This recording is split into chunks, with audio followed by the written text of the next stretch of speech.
Hey, I'm Brad, and welcome back to Through the Decades, the podcast. My mum is a manager of Chinnery's Court in Braintree, Essex, which is a McCarthy Stone retirement living development. Throughout this series, I'll be interviewing some of the homeowners and getting an insight into their entire lives from their childhood through till now. Today, I'm joined by the lovely Dee, who is 75 years old, and I'll let her tell us a little bit about herself and her life. I was born in Dublin in 1947. A family of 8, 5 boys and 3 girls. I was the second youngest. So tell us a little bit about yourself and a little bit about your life. Right, well, we came to London in 1955. I was 8. We lived in South East London, and I went to school here. And through my primary school, I was bullied because of my accent. I also went to Catering College in 1963-64. So how was life growing up? I grew up in a very busy house with my brothers and sisters, and then some of them were married as well. But there was always plenty of music, plenty of laughter. I don't think there was ever an empty house. And yes, I had a good life as a child at home. So were you a little bit of a troublemaker, would you say? Well, yeah, I was a little bit, yeah. What was the worst thing then that you would have said you got in trouble for? Well, when I was about 8 or 9, we used to have the Corona Man came round, who I'm sure people of my age will remember. He used to deliver lemonade, soda, cream soda, orangeade and all that sort of thing, and we used to give them the bottles, empty bottles back, and we used to get a penny back. So my job was to run up and down the stairs, get the empty bottles, and that was my little job that I had with him on a Saturday. But it was only within the flats where we lived. But this particular day he said, well, let's go to the next flats, he said, because there's quite a lot in there and you can help me out. So I jumped on the run board and off we went. But we didn't only do the next flat, we did the flat on. So, of course, my mother and father didn't know. Everyone was out looking for me. And when I did come home, all I was interested in telling them was really how much I earned. And I got a clip round the ear. There was loads of people in the house, but I'd never seen them before. But it was the welfare. They had the police and everyone else looking for me. So, yeah, I suppose that was the worst time, because it must have been really scary for my parents and my family. And the Corona Man should never have took me away in the first place. So, yeah, I was a bit of a troublemaker. Would you say you'd regret doing that? On reflection now, I wouldn't like my children to do it, because I'd be worried out my skin, and I'm sure my parents were. But I just thought it was good fun at the time, and everybody knew the Corona Man, so to me it wasn't scary at the time. Yeah. So you mentioned that was like a little job for you, running around getting the milk cans. Yeah. What was your first job growing up? Well, my first job was in a bingo hall in a marketplace. And it wasn't like, I suppose I was about 9 or 10 then, but it wasn't like the bingo halls of today. What it was like a square block, and then in the square block there was little like snooker holes, I suppose, and then the balls used to be thrown into there, the number would be on it, and then at the end of the game all the balls used to be opened up by this contraption, fall through the other end underneath the table, and I was the one that used to crawl under there in the dirt and collect all the balls for the next game. I can't say that it was the best choice of a job, but the tips were good and he paid well, but I looked like I'd been up a chimney by the time I'd finished the job. So I was only there through the summer holidays, but I did enjoy it really. What kind of happened after that? What would you say happened after your life then? So, well, I went to secondary school, which we used to have to walk 3 miles a day because my mum really couldn't afford the bus fare and all that jazz. But it was fine. I used to drop my brother off at his little school and then I'd go on to mine. And it was an all-nuns convent school, which I did like. I love school anyway. But there's one particular lesson that this nun didn't like me too much. I don't know why. Because she used to say I used to distract people in the room, but I don't know why. But she was giving this lesson this particular day. She asked me a question. I answered it. And with that, I got the Bible thrown at me and it hit me round the head. Well, they all thought it was funny in the class, but it really hurt me. And she asked me to repeat the question again, or the answer, and I did. And she said, it's still not right. And I said, but the answer is right. You said it was right. But she said, not the way you're talking. So she said, you're not speaking the Queen's English. And I didn't really understand what she meant. So when I got home, I told my parents, and my mother went marching up there like she would, and give her a piece of her mind. And then my dad had to go back up there and iron it all out, because he was a very quiet man, thought things through and calmed things down. So, but I didn't go back to school for about a week after that because I had an earache. So, that was about that really at school, getting told off and that.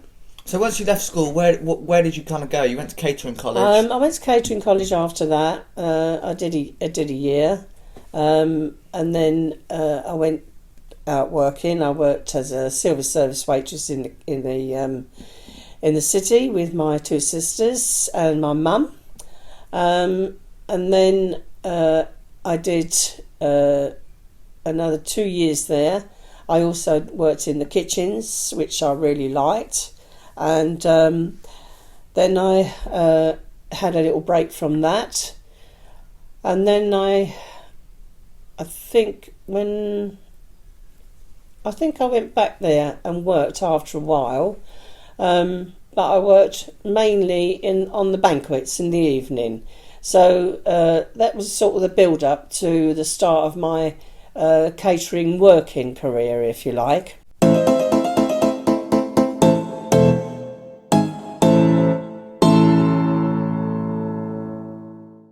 And then from there, I was working in a pub part-time in the evening as well.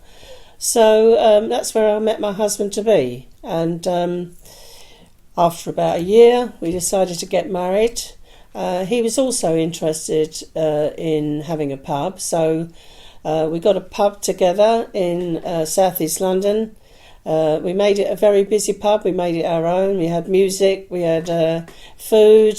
We had also an early morning licence for dockers between 6 and 10 in the morning, which I won't go through all of the characters, but they were characters coming off the boats. They didn't know whether it was morning time, evening time or afternoon, obviously because they were being out sailing. And we had good 5 years in there.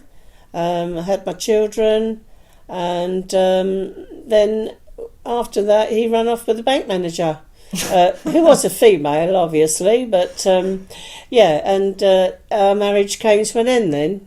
He moved to Wales and we got divorced, and the children, my boy went with him and the daughter stayed with me, and I got a flat in South East London where I had a bit of breakdown, really, I suppose you'd call it, because life wasn't very good at that time. And so that was it, really. That was another chapter in my life. So I went back to catering. I got a job on the boats that used to go up and down the Thames, with doing lunches and dinners there. Had a great time there. And then we used to also do one job on the river, and it was we used to go on the boat that used to mark the Queen's swans. And after a few years, I was on the boat, and my second husband-to-be was also a butler on the boat. And we had such a good day and we had such a good laugh. and we got together, and then after 2 or 3 years he moved in with me. He was divorced, had 2 children. The 2 children were brought up as our own, so life was good, really. He was a very quiet man, very happy, very unassuming. He was the best thing really that ever happened in my life as regards of moving forward and being happy. Lovely. So it sounds like you've learnt a lot in your life. What would you say would have been the biggest lesson, if you had to choose, that you've learnt throughout your life? Not to get married. No, the biggest lesson. I've got mixed feelings on it. I mean, I've learnt not to take people at face value. Do you know what I mean? Yeah. And also,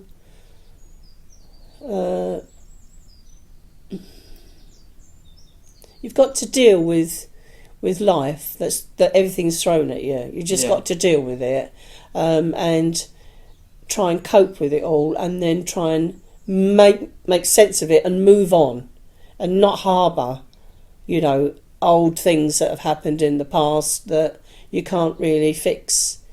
So just learn to move on, really. That sort of state. So I don't really know how to put that. It seems a bit of a weird thing, doesn't it? Yeah. No, I know what you mean.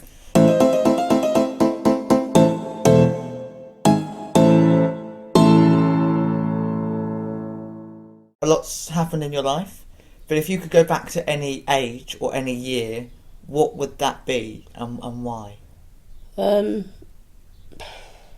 Big questions, these are. Yeah, as I say, I've had a lovely life from when I was a childhood, and I've had a lot of support from my family, in regards of education, work, help with getting me on a ladder, as regards of what I wanted to do, what I didn't want to do. So I had a lot of guidance, from my family.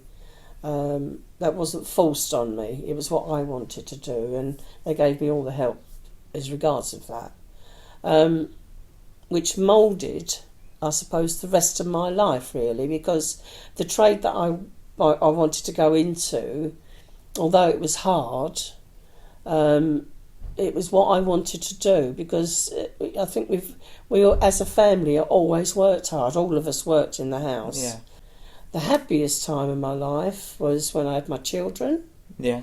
And I met my second husband and had a wonderful life with him. So that would be the year that you'd go back to, the time that you had your children. Yeah. Time I had my children and the time that I met my husband, my second husband. And I'm assuming that would be the best day of your life. If I had to ask you what was your best day of your life, that would be the best day of your life. No, I think my children would always come first. So having my children was the best thing that ever happened to me. Yeah.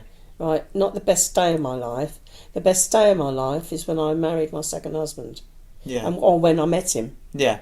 Yeah. 2 more big questions, so no rush in answering them. But obviously, you said you've done a lot in your life, and it sounds really busy.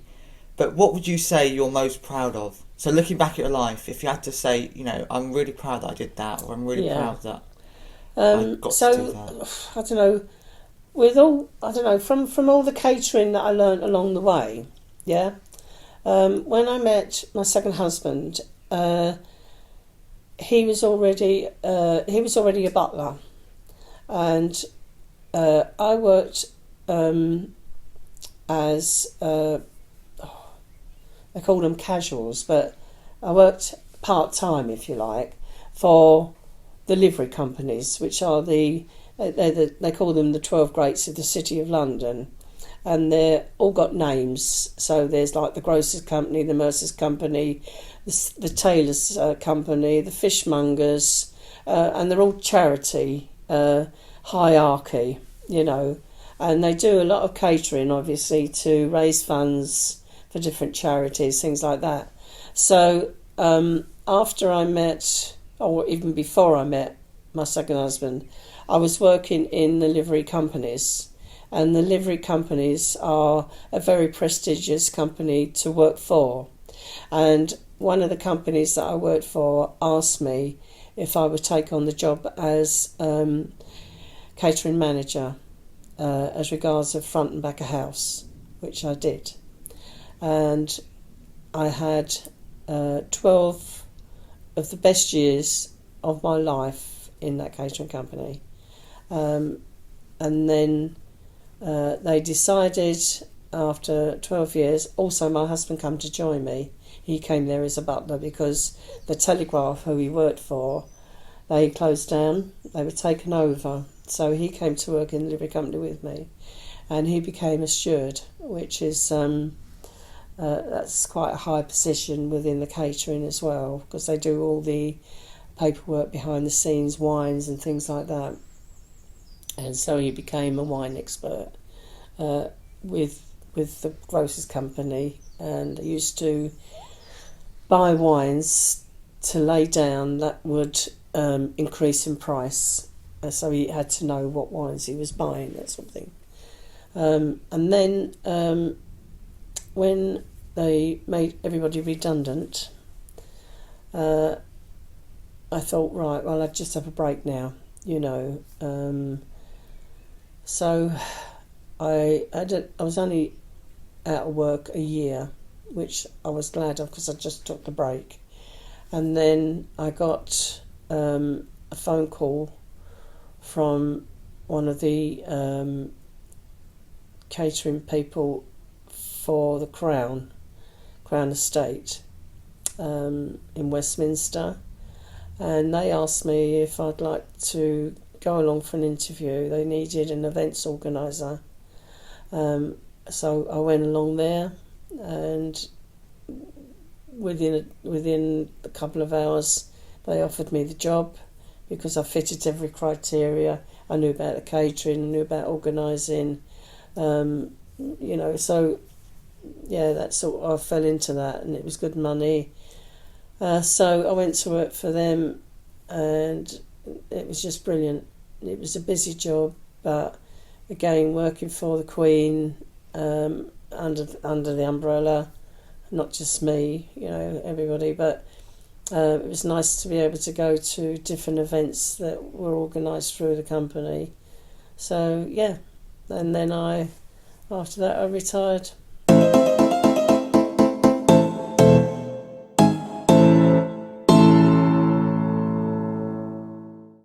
You've worked in the catering company for, well, donkey's years. I've worked in the catering since I left school. Since I started with my mum and my two sisters. Yeah. And I've just progressed from there. I've done all sorts. I've done catering, front of house, back of house, bar work, Yeah.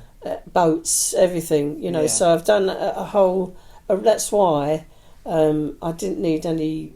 They knew my references from the grocers company because they have a connection with them. And when they had... Somebody put my name forward for the job in the Crown, and they had all my... if you like, CV really, and they were just asking me questions when I got there.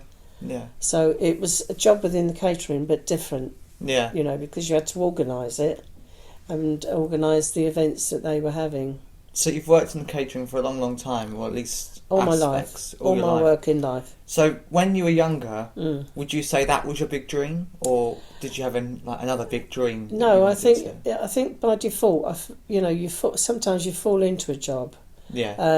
I always wanted to be in catering, but I didn't want to be a chef. Yeah. Although I've done that side of it, I didn't want to be a chef.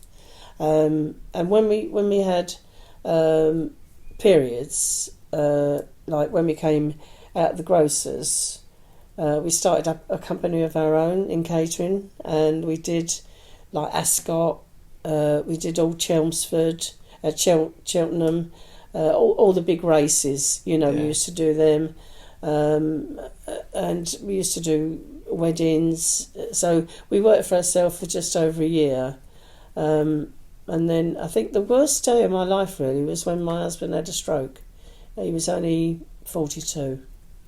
Yeah. And he was out of work for 3 years. So that meant I had to go back to work and do 2 jobs again, because although the company was paying him, they could only pay him full money for so long, which they did. They were very good to him. But he pulled out of it, his stroke, and they worked hard, and he was normal again.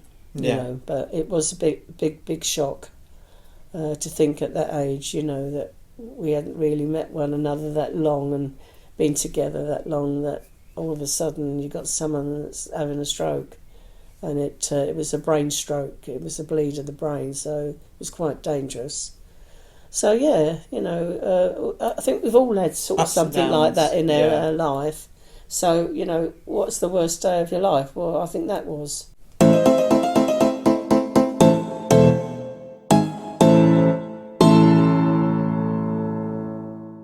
I want to move now to the present day, because obviously you're here in Chinnery's Court, a McCarthy Stone development. Yes. How long have you been living here at McCarthy Stone? I've been living here 9 months. 9 months. And what made you move to a McCarthy Stone development over anywhere else? Well, I lost my husband, and where we were living was just too big for me, and too many memories. My son lives in Great Notley, and my grandchildren and his wife. We came to McCarthy and Stone, looked at one which I really, really liked. That fell through. Very disappointed. So I moved to Danbury, and I hated it. So we came back. I found my apartment, and here I am today. And how do you find this type of community living? Because obviously this is an independent living development. And how do you find it? I find it absolutely great, really. It's good community with the people that live here. There's coffee mornings, there's fish and chips, film nights, exercises. We have different entertainment going on every now and again. So in general, yes, I'm as a person on my own. I just think it's the way to live, really, and not only for people on their own, also for couples. So yeah, it's a great place to be in. So would you recommend this type of community living and McCarthy Stone developments? Oh yes, most definitely. They have communication of what people want of a certain age, and yeah, they've got it right. Yeah, I mean, not only are the activities and stuff that they have to offer, the people that you get to meet and interact with, like me. Yes, of course. Especially as I've helped you out with all your refurbishments. Oh my word, I wouldn't have managed without you. I wouldn't have got on at all. I'm not just a pretty face. No, I don't know about that. Right, so I want to end off this episode in the way I'm going to end off every single episode, and I want to know what one piece of advice, or kind of just any advice, would you give to the younger generations listening? Just work hard, enjoy your life, be understanding to the older people and the older generation around you. Be patient with them, that's all. Yeah. And just, enjoy everything that you work for. Good. Most of you won't know Dee, but she is an absolute character with a really fantastic sense of humour. However, interviewing Dee has taken me 3 times longer than it usually would, because she either starts laughing or makes me laugh. So, I think we should end on some of Dee's uncontrollable outtakes. Hey, I'm Brad, and welcome back to Through the Decades, the podcast.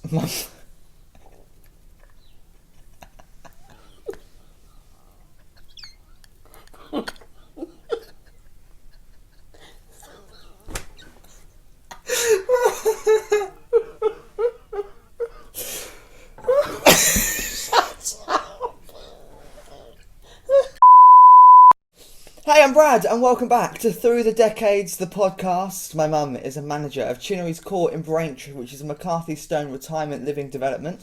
Throughout this series, I'll be interviewing some of the homeowners and getting insight into their entire lives from their childhood through up until now. So let's get started with this week's episode, and I'll let this week's guests introduce themselves to the podcast. Oh, good morning.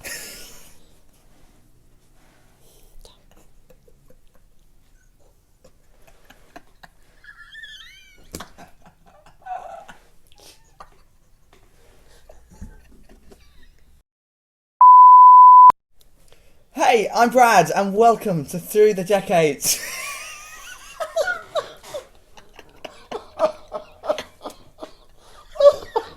Shut up, you fool.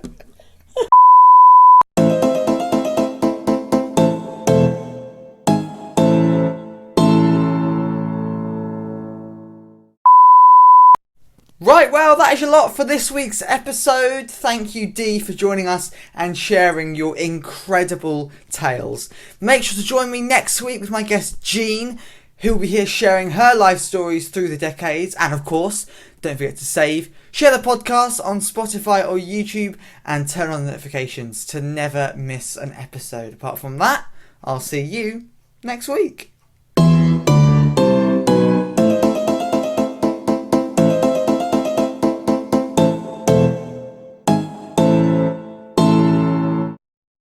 Shut up, you fool.